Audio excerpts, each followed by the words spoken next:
she emailed back that her computer had been down and that she would try to be here today, but I don't know. Well, her computer was back up again on Monday because I saw her in Second Life, so. Ah, good. Yeah, well, and she emailed me, so. Her line, she has one line as a prisoner, and maybe, Betty, if I could have maybe you do that. That's on that second page.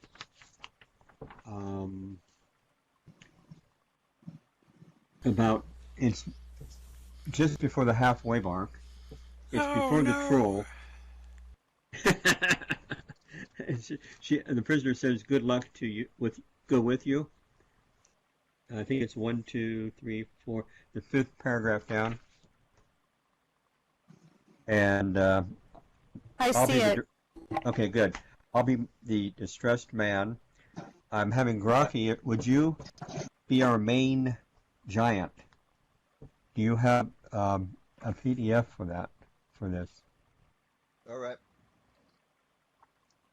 The main giant has a lot of dialogue. Are you talking about Cert, Myra, or is it called the main giant? No, it's just called the giant. Oh, okay. And because originally I was Cert. Yeah. Okay. Yeah. He starts on page 65 or the second page here. My other two giants, if I could have Laura and Atlantica up here.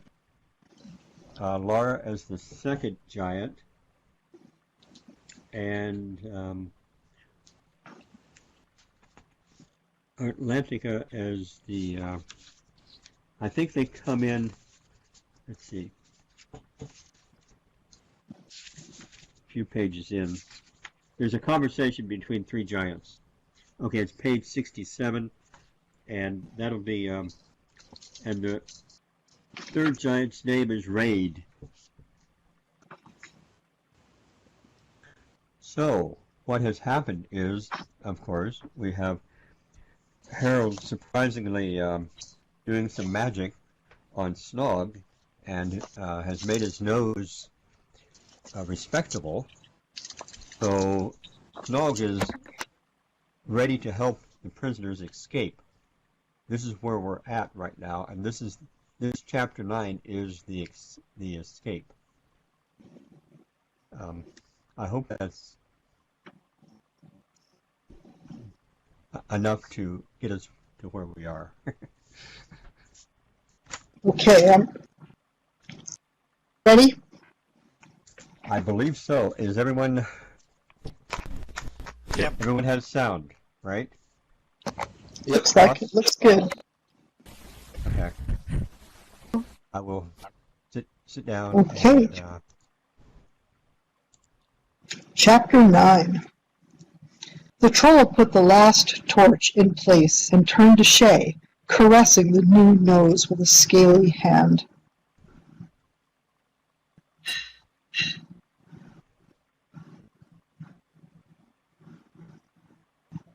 Oh, very good magic, Harold Warlock.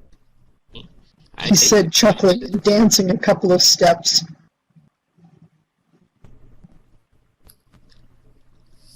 Hi, Ilvagadu, you like me now? Shay stood rooted, trying to absorb events that seemed to have rushed past him. The only sound he could utter was...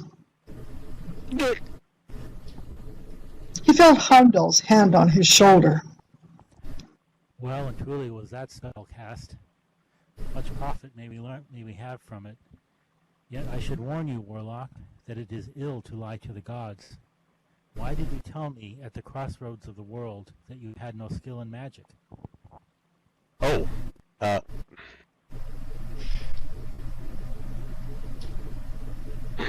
I guess I'm just naturally modest. I didn't wish to presume before you, sir.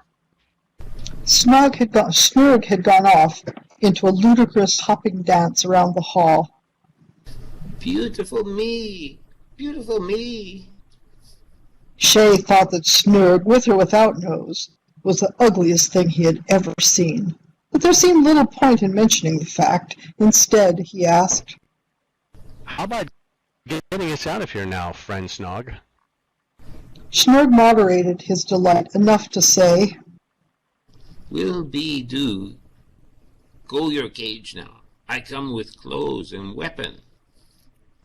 Shay and Heimdall exchanged glances. It seemed hard to go back into that dirty cell, but they had to trust the troll now, so they went.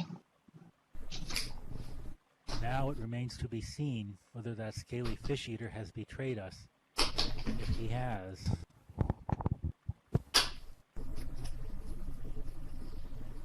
We might consider what we could do to him if he has. Grinned Shay. His astonishing achievement had boosted his morale to the skies. Little enough could I accomplish in this place of fire magic, but such a warlock as yourself could make his legs sprout into serpents. Maybe. He couldn't get used to the idea that he, of all people, could work magic. It was contrary to the laws of physics, chemistry, and biology. But then, where he was, the laws of physics, chemistry, and biology had been repealed. He was under the laws of magic. His spell had conformed exactly to those laws as explained by Dr. Chalmers. This was a world in which those laws were basic. The trick was that he happened to know one of those laws, while the general run of mortals, and trolls, and gods too, didn't know them. Naturally, the spells would seem mysterious to them, just as the changing color of two combined chemicals was mysterious to anyone who didn't know chemistry. If he had only provided himself with a more elaborate knowledge of those laws, instead of the useless flashlights, matches, and guns. A tuneless whistle cut across his thoughts. It was Snurg, still beaming, carrying a great bundle of clothes, and something long. Here clothes, lords. He grinned, the tendrils on his head writhing in a manner that no doubt indicated well-being, but which made Shay's skin crawl. Here swords, too, I carry, till we outside, yes? He held up a length of chain. You put round wrists, I lead you. Anybody stop, I say, going to Lord's search. Hurry, Harold. Shay struggled into the unfamiliar garments. There is yet hope, though it grows dim, that we may reach the other Aesir before they give my sword away. Shay was dressed. He and Heimdall took the middle of the end and the end of the chain, while Snurg tucked the other end into his belt and strode importantly before them, a huge sword in either hand. They were as big as Hundingsbana, but with plain hilts and rust-spotted blades. The troll carried them without visible effort. Snurg opened the door at the end of this dungeon. Now you keep. I say I take you to search. Look down, you much abused. One of the prisoners called softly. Good luck. Go with you, friends, and do not forget us. Then they were outside, shambling along the gloom of the tunnel. Shay hunched his shoulders forward and assumed a discouraged an expression as he could manage. They passed a recess in the tunnel wall where sat 4 trolls. Their tridents leaned beside them, and they were playing the game of odds and evens with their fingers. One of the 4 got up and called out something in troll language. Snurg responded in the same tongue, adding, Lord Cert want. The troll looked dubious. One guard not enough. Maybe they get away. Snurg rattled the chain. Not this. Spell on this chain. Doin Amzorg Hjalma. The troll seemed satisfied with the explanation and returned to his sport. The 3 stumbled on through the dimness, past a big room hewn out of the rock, full of murky light and motion. Shay jumped as someone, a man from the voice, screamed, a long, high scream that ended with gasps of, "Don't! Don't! Don't! There was only a glimpse of what was going on, but enough to turn the stomach. The passage ended in a ledge below which boiled a lake of molten lava. Beside the ledge sat a giant with one of the flaming swords. As he looked up, his eyes were pits beneath the eyebrow ridges. Prisoners, go to Lord Sert. The giant peered at them. Say, ain't you the troll Snurg? What happened to your nose? I pray, old woman of Ironwood, she shrink him. Schnurr grinned. Okay, I guess it's all right. As they passed, the giant thrust a foot in front of Shay, who promptly stumbled over it. In sickening fear of going down into the lava, the giant thundered. You be careful. You push prisoners in. Sert push you in. By Ymir. Go on, scaly face, before I push you in. Shay picked himself up, giving the giant a look that should have melted lead at 20 pieces. If he could remember that face, and sometimes, but no, he was romancing. Careful, Shay, don't let things go to your head. They turned from the ledge into another tunnel. This sloped up, then leveled again where side tunnels branched in from several directions. Schnurr picked his way unerringly through the maze. A tremendous banging grew on them, and as they were passing the entrance of some kind of armory. The limits of the place were invisible in the flickering red glare, through which scuttled naked black things like licorice dolls. Heimdall whispered. These would be dark dwarfs from Svartalfheim, where no man nor ace has ever been. They went on, up, right, left. A sultry glow came down the tunnel ahead, as though a locomotive were approaching around the curve. There was a tramp of giant feet. Around the corner came a file of the monsters, each with a flaming sword, marching and looking straight ahead like somnambulists. The three flattened themselves against the wall as the file tramped past, their stench filling the passage. The rearmost giant fell out and turned back. Prisoners to Lord Sert. The giant nodded, cleared his throat, and spat. Shay got it in the neck. He retched slightly and swabbed the tail of his cloak as the giant grinned and hurried after the rest. They were in the upper part of the stronghold now, moving through forests of pillars. Schnurr abandoned his bold stride, put a finger to his lips, and began to slide softly from pillar to pillar. The tread of a giant resounded somewhere near. All three squeezed themselves into a triangle of shadow behind a pillar. The footsteps waxed, stopping just on the opposite side, and all three held breath. They heard the giant hawk, then spit, and then the little splat on the floor. The footsteps moved off. Give me chain. He rolled it into a tight ball and led the way, tiptoeing into another maze of passages. This is way. We wait till passage clear. Then I go. Make giant chase. Then you go. Run fast.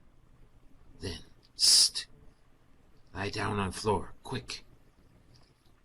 He fell flat at the word, next to the wall. Shay felt the floor vibrate beneath him to the tread of invisible giants. They were coming nearer, toward them, right over them, and the sound of their... Sorry, I was getting an echo.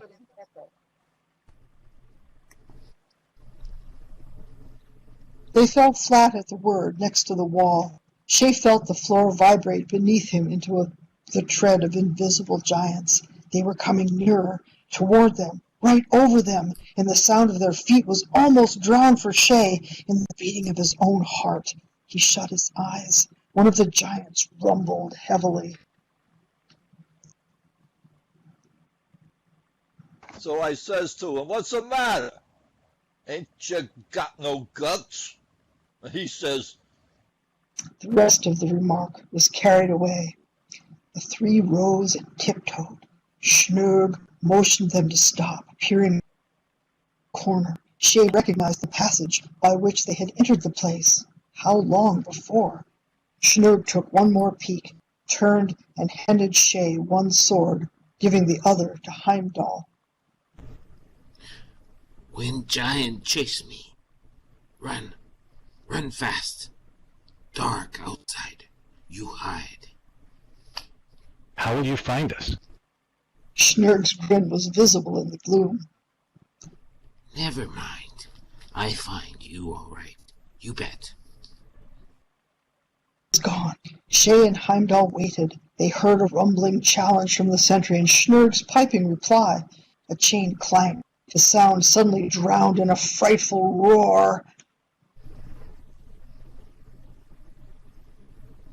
"Why, you snotty little..." Feet pounded into the night, and shoutings. Shay and Heimdall raced for the entrance and out past the door, which swung ajar. It was blacker than the inside of a cow, except where dull red glows lit the undersides of smoke plumes from the vents in the cones. They headed straight out and away, Shay, at least, with no knowledge of where they were going. It would be time enough to think of direction later, anyway. They had to walk rather than run, even when their eyes had become accustomed to the gloom, and even so narrowly missed a couple of bad falls on the fantastically contorted rock.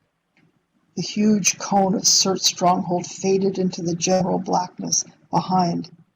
Then there was a hiss in the dark, and they were aware of Schnurg's fishy body smell.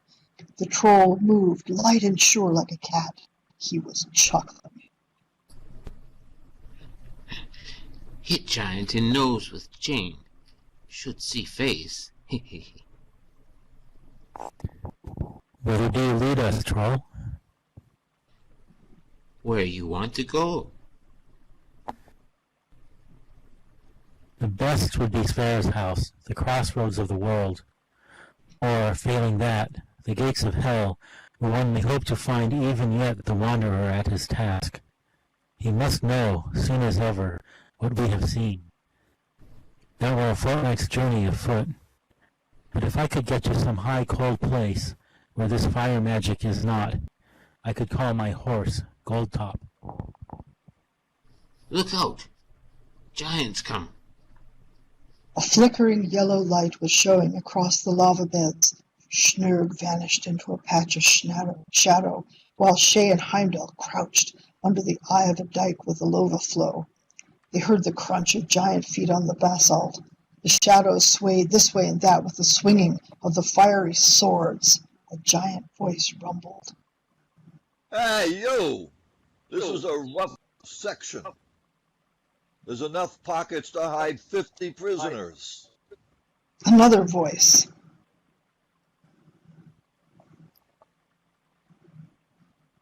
Okay, I suppose we gotta poke around here all night.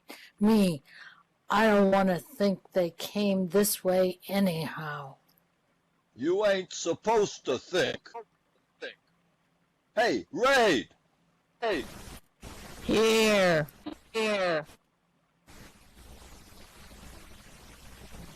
Don't get too far away.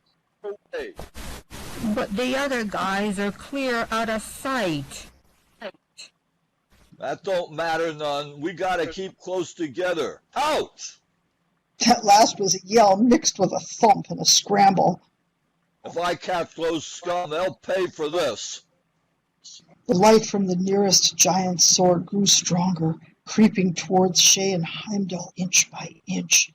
The fugitives pressed themselves against the rock at their backs as if they could push themselves right through it, inch by inch. The giant was clearly visible around the edge of the lava dike, holding his sword high, moving slowly, peering into every hollow. Nearer came the light. Nearer! It washed over the toes of Shay's boots. Then it lit up Heimdall's yellow mane. Hey! Rocky! Ranver! I got him! Come quick! He rushed at a run. At the same time, there was a thumping behind them, and the nearest of the other two leaped up out of nowhere, swinging his sword in circles. Take that one, Warlock, barked Heimdall, pointing with his sword at the first of the two. He vaulted lightly to the top of the dike and made for the second giant. Shay hefted his huge blade with both hands. He simply couldn't fence with a crowbar like this. It was hopeless. He wasn't afraid. Hot dog, he wasn't afraid. What the hell anyway?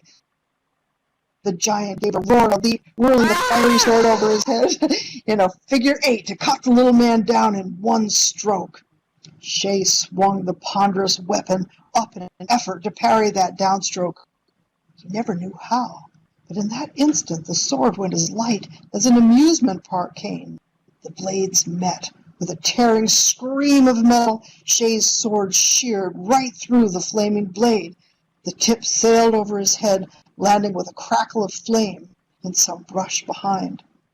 Almost without Shay's trying, his big blade swept around in a perfect stop thrust in Carte and through the monster's throat.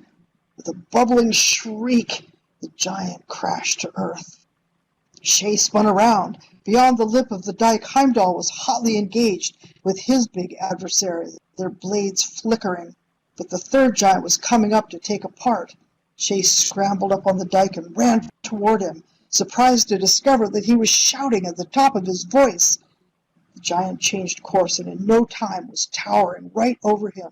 Shay easily caught the first slash with a simple parry cart. The giant hesitated, irresolute. Shay saw his chance, whipped both blades around in a bind in octave and lunged. The giant's flaming sword was pushed back against its owner, and Shay's point took him in the stomach with such a rush that Shay almost fell into the collapsing monster's body. Oh! He was standing over his fallen opponent. Terrible bloody slashes in the giant's body showed dim red in the light of the burning swords on the ground. Through the guts. Never have I seen a man who used a sword as he would a spear, thrust and not strike. By Thor's hammer, Warlock Harold, I had not expected to find you so good a man of your hands. I have seen those do worse who were called berserks and champions. He laughed and tossed his own sword up to catch it by the hilt. Surely you shall be of my band at the time, though in the end it is nothing remarkable, seeing what blade you have there. The big sword had become heavy again and weighted Shay's arm down. There was a trickle of blood up over the hilt onto his hand. Looks like a plain sword to me. By no means. By no That means. is the enchant. That Oh, is sorry, the enchanted, sorry. That is the enchanted sword, Frey's invincible Hundingsbane, that shall one day be Surt's death. Aye, gods and men will shout for this day, for the last of the war weapons of the Aesir is recovered. But we must hurry, Snug. Here. Snog emerged from a clump of tree ferns. Forgot to say I put troll spell on sword, so light from blade don't show giants where we go. It will wear off in a day or two. Can you tell us where there is a mountain tall and cold near here? Is one, many miles north, called Steinbjorg. Walk 3 days. That is something less than good news. Already we have reached the 7th night since Thor's play with the giants of Jotunheim. By the length of his journey, the wanderer should tomorrow be at the gates of hell. We must seek him there. Much depends on it. Shay had been thinking furiously. If he knew enough to be a warlock, Why not use the knowledge? Can I get a hold of a few brooms? Brooms? Strange are your desires, warlock of another world. What you want him for? I may be able to work a magic trick. In Thrall's house, 2 miles east, maybe brooms. Thrall, he gets sick, die. Lead on. They were off again through the darkness. Now and then they glimpsed a pinpoint of light in the distance as some one of the other giants' search parties moved about, but none approached them. And I believe that's a good place to stop.